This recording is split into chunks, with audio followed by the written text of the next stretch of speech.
자, 우리가 지난주에 보면은 5절, 6절, 7절을 보면은 이와 같은 것들이 우리가 믿는, 즉 우리 하나님을 믿는 우리 성도들이 이제 계속해서 이러한 열매를 우리가 성품에서 맺어야 되는 거예요. 그러니까 우리는 믿음 생활하면은 그냥 막연히 내가 열심히 믿습니다.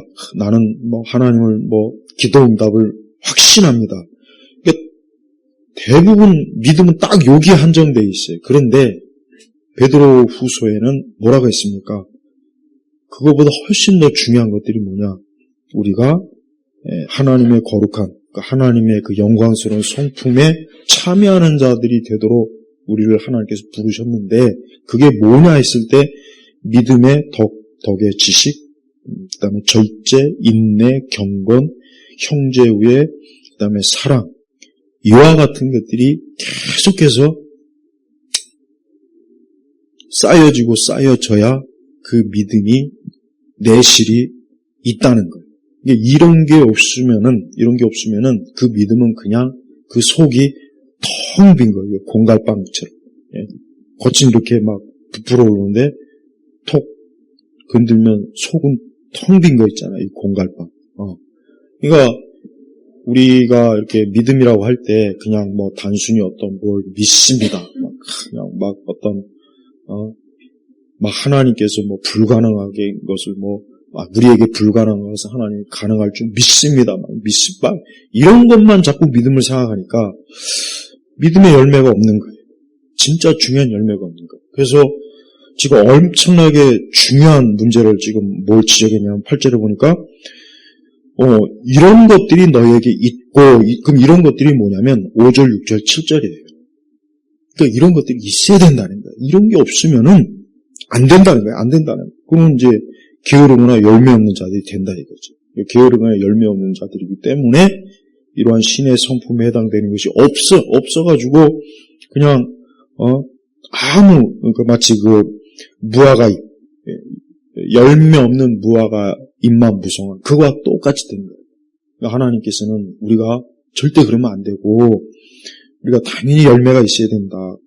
그래서 우리 자신이 이와 같은 것들이 자꾸 있어야 우리가 예전에는 믿음도 없었고 덕도 없었고 하나님만 지식도 절제도 인내도 이런 것들이 없던 우리 자신의 과거를 생각하면 내가 불신앙자일 때 내가 세상에 속한 자일 때 얼마나 내 자신이 이 죄의 이 참 지도감 이 참 뿌리를 가지고 있었는가. 그러니까 자기 자신을 실체를 알게 된다는 거예요.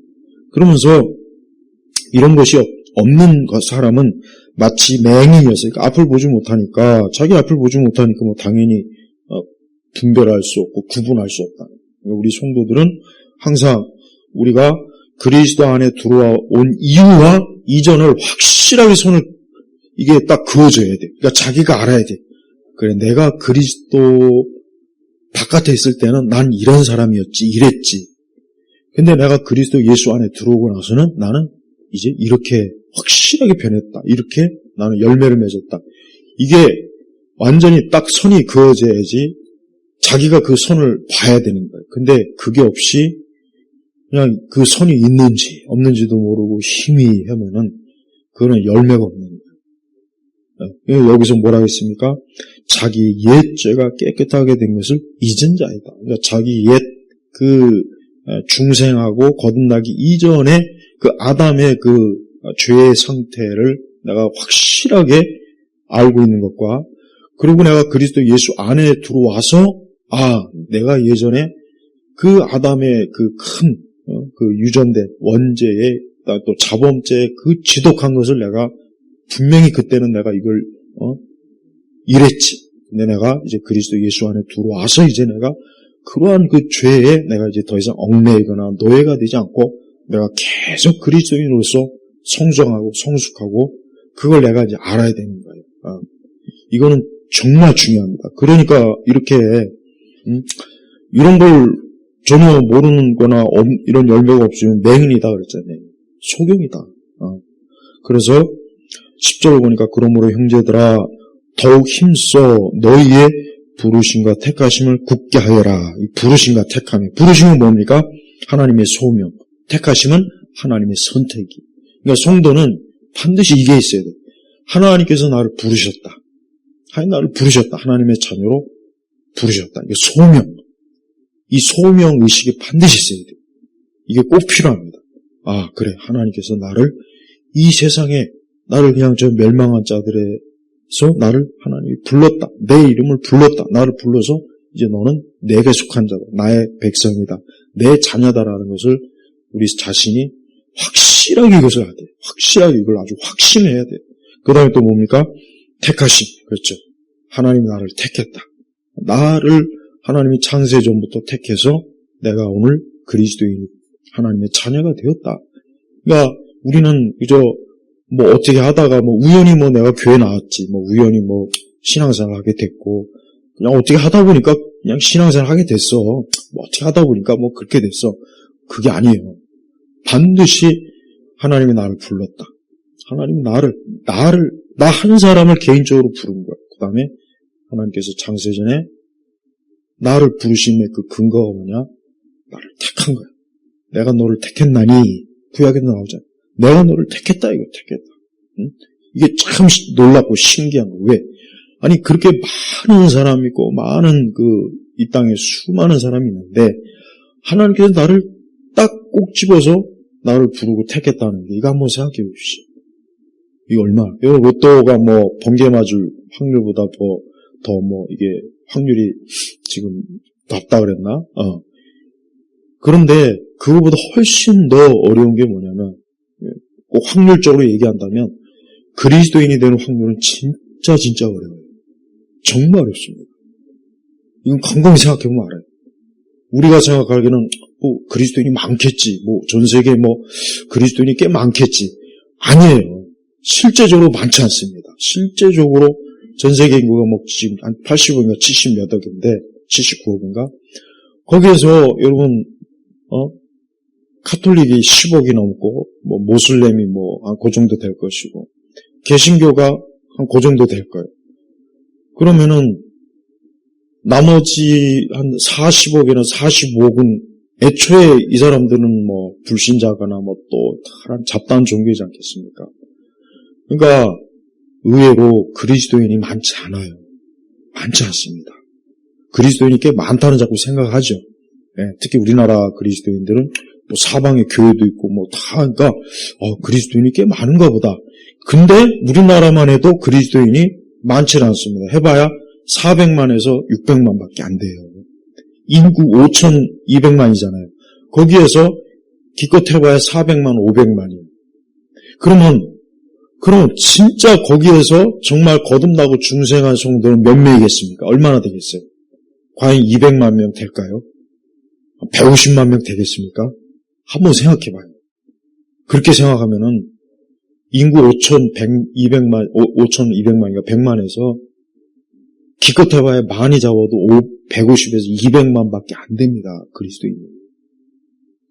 그러니까 우리나라 안에서도 그리스도인이 많은 게 아니에요. 근데 명목상의 그리스도인까지 다 합치면 한 5, 600만 되겠죠. 그것조차도 많은 건 아니잖아요, 사실.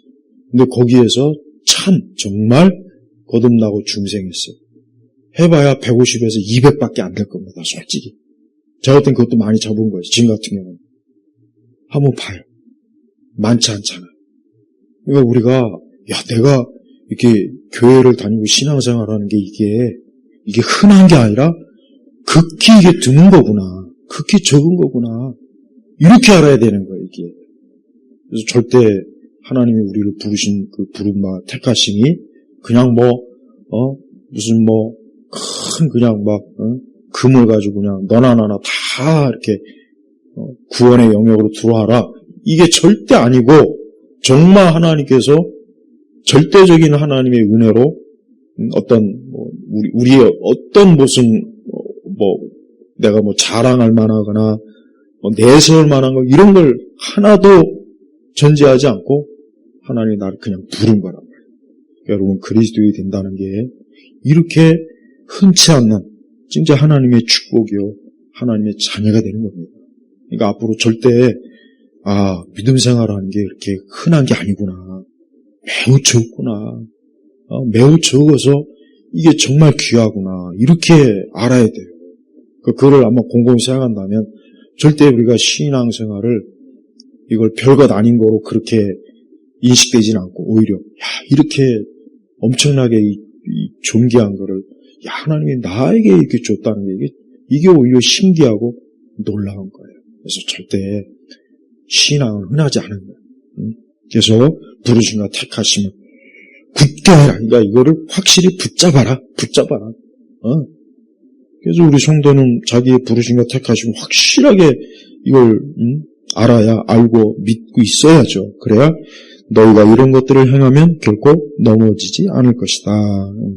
그래서 우리 신앙의 실족이나 우리 믿음이 연약해서 뒤로 돌아가거나 다시 세상으로 가지 않는다. 그 뜻이죠. 자, 그러면서 이제 결정적으로 이렇게 하면 우리 주님 곧 구주 예수 그리스도의 영원한 나라, 아주 중요합니다. 영원한 나라. 그러니까 우리가 장차 성도들이 어디 갑니까? 그리스도의 영원한 나라에 이 다음에 우리가 들어갑니다. 여러분 이번에 미국에서 우리나라 또 근로자들 불법 그것 때문에 막 300명인가 몇백 명이 지금 체포돼갖고 지금 난리예요, 지금. 막 그것 때문에. 그 사람들이 왜 체포됐습니까? 우리나라 언론은 미국이 뒤통수를 친다느니 어떻게 이럴 수가. 그러니까 우리나라 언론은 처음부터 끝까지 다 거짓말이에요, 거짓말. 실제는 뭐냐? 불법 임의예요, 불법 체류자란 말이에요. 합법적으로 가서 일한 것이 아니라 불법적으로 거기 가서 일하니까 그 미국 당국이 그러니까 잡아들이는 거예요. 그러니까 미국이 지금 제대로 하는 거라고요. 우리나라도 사실 그렇게 해야 돼. 우리나라도 이 불법 체류자들이 얼마나 많겠습니까? 한번 생각해요, 한번. 아마 못해도 아마 몇만 될 것 같아요. 아주 구석구석 이 잡듯이 잡으면. 다 잡아서 그 추방시켜야 되는 거예요, 그거 사실은. 그러니까 이번에 그게 미국이 괜히 우리나라 언론들은 미국이 이렇게 투자를 했는데도 어쩌고. 그러니까 우리나라는 전 세계에서 이 지구상에서 우리나라밖에 없는 줄 알고 있어요. 없는 줄 알고 있어요. 전 세계가 얼마나 많은 나라가 있고 종족이 있고 민족이 있고 국가가 있는데 우리나라만 있는 줄 알았어요. 우리는 맨날 언론 방송 보면은 이 해외 뉴스는 별로 없잖아요. 맨날 국내 소식, 맨날 이재명이 떡볶이 처먹는 거, 먹방하는 거, 영화 보는 거. 그게 무슨 뉴스가 된다고 그거 맨날 쳐보내고 있습니까? 자국민이 지금 저렇게 했으면 빨리 무슨 조치를 취할 생각 안 하고. 한심해요, 진짜. 자, 봐요. 합법적으로 안 들어가니까 잡잖아요. 하나님 나라도 똑같습니다. 하나님 나라도 그리스도 예수 안에서 그가 하나님의 구속을 받은 자만 하나님 나라, 그리스도 예수의 나라에 들어가는 거예요. 그래서 불법자는 못 들어가요. 그 사람이 나는 이 땅에서 왕이었는데, 나는 이 땅에서 거부였는데, 나는 이 땅에서 유명한 예술가였는데, 소설가였는데, 아니요. 절대 아무 자격이 안 돼요. 오직 우리 주님, 곧 구주 예수 그리스도의 영원한 나라에 들어가는 것이 너에게 넉넉히 주어질 것이다. 즉 하나님의 거룩한 부르심과 그분의 성품과 그분의 은혜 안에서 뿌리내린 자들, 부르심과 택하심을 입은 자들은 넉넉히 하나님 나라에 들어간다. 이거 부족함이 없다. 이거 부족함이. 그래서 성도들이 그리스도의 영원한 나라에 앞으로 들어갈 거예요. 우리는 거기 들어갈 거예요. 우리는 불법자가 아니에요. 우리는 합법적으로 가는 거예요. 합법적으로 예수 그리스도의 의의 옷을 입었기 때문에 우리가 들어가는 거예요. 근데 그리스도의 옷을 입는 것만 강조하지 말고, 그것만 강조하지 말고, 그리스도의 의의 복장은 뭡니까? 바로 5절, 6절, 7절 이거라고요, 이거. 그러니까 맨날 흰 옷을 입는다, 흰 옷을 입는다. 그 의미가 뭔지는 모르고 진짜 흰 옷을, 하얀 옷을 입어야 되나 그런 상상력을 하죠. 그게 아니라 뭡니까? 이런 신의 성, 믿음, 덕, 지식, 절제, 인내, 경건, 형제우애, 사랑. 이게 바로 흰 옷이에요, 이게. 이게 열매를 풍성하게 맺는 자는 아주 넉넉하게 하나님 나라에 들어가기 합당하다. 예수님을 통해서. 우리가 신앙생활을 한다는 것은 그냥 단순히 믿습니다. 뭐 그냥 머리 뒤밀고 뭐 그냥 나는 그냥 뭐 믿습니다. 뭐 하나님께서 뭐 이걸 그러니까 이렇게만 여기는 그 믿음 생활은 그건 정말 그건 무지한 거예요. 무지한 거예요. 그게 아니라 반드시 이런 것들이 너에게 있고 그랬죠. 이런 것들 5절, 6절, 7절 이런 것들이 너에게 있고 풍성하면 그랬잖아. 그러니까 앞으로 신앙생활 내 스스로가 내가 신앙생활을 얼마나 잘하는지를 내가 스스로 측정해 보려면 오늘 5절, 6절, 7절과 함께 그 다음에 성령의 열매. 성령의 열매가 몇 가지입니까? 9가지. 성령의 열매는 순차적으로 열리는 게 아니라 뭡니까? 말씀해 보면은 한꺼번에 9가지 열매가 같이 있는 거예요. 그게 우리의 믿음 생활의 측정을 그거로 하는 거예요. 그거로 하는 거라고요. 다른 거로 하면 안 돼요. 뭐 내가 헌금을 많이 냈다. 나 기도 시간이 막 2시간이 된다. 내가 매주일 예배 나온다. 뭐 나는 뭐 열심히 교회에서 봉사한다. 이거로 측정하면 안 돼요. 왜 안 되냐? 이거는 거듭나지 못한 사람도 얼마든지 할 수 있어요. 이거는 진짜 그냥 형식적인, 맹목적인 그냥 그 육적 그리스도인들도 얼마든지 할 수 있는 거예요. 얼마든지. 예? 머리 깎고 중 옷 입으면 누가 봐도 중이 되지 않겠어요? 저도 머리 깎고 만약에 중들 입는 딱 입고 있어요. 아주 그냥 근엄한 어디 뭐 그 암자의 뭐 주지승 같이. 그건 얼마든지 흉내낼 수 있다고. 그러니까 그런 거로 측정하지 말고 내가 이러한 신의 성품이 열매를 맺고 있나? 내가 성령의 9가지 열매를 지금 맺고 있나? 이거를 우리 자신의 신앙을 측정으로 세야지. 그거는 안 하고, 그런 거는 안 하고, 맨날 그냥 뭐 교회에서 열심히 봉사했다, 헌금을 많이 냈다, 뭐 예배를 잘 출석했다, 뭐. 그러니까 그런 거로만 하면은, 그거는요, 강아지 새끼도 훈련시키면 다 할 수 있어요. 강아지 새끼도 입에다가 11조 봉투, 물고 교회 들어오면은 더 잘해요, 더 잘해. 띄어먹지 않는다고. 안 띄어먹어요. 응? 그러니까 우리가 신앙생활은 훈련으로 얼마든지 할 수 있는 게 있고 훈련을 아무래도 안 되는 게 있습니다. 이런 것들은 훈련해서 안 돼요. 이게 되겠습니까? 성령의 열매가 훈련받다고 되겠어요? 안 되죠. 오직 하나님의 전적인 구속과 그 은혜 안에서만 되는 거예요. 그래서 우리가 절대 나의 신앙을 내가 어떻게 내 신앙을 측정하는 것은 다른 게 아니라 바로 이와 같은 것들이 있다는 거 앞으로 꼭 명심하십시오. 그러면은 우리가 감히 하나님 앞에 내 무슨 나의 뭐 어떤 다른 것으로 막 내 신앙이 막 나는 괜찮은 막 좋고 막 이상한 기준을 가지고 내 신앙을 재가지고 스스로가 막 시험에 들어가 그럴 일도 없어요. 그러니까 앞으로 우리 자신이 정말 그리스도의 영원한 나라에 들어가는 그런 하나님의 자녀로서 아주 넉넉히 하나님 기뻐하실 그런 사람으로서 앞으로 자기 신앙을 잘 이렇게 좀 열매 맺길 바랍니다. 기도하겠습니다. 하나님 아버지 감사합니다.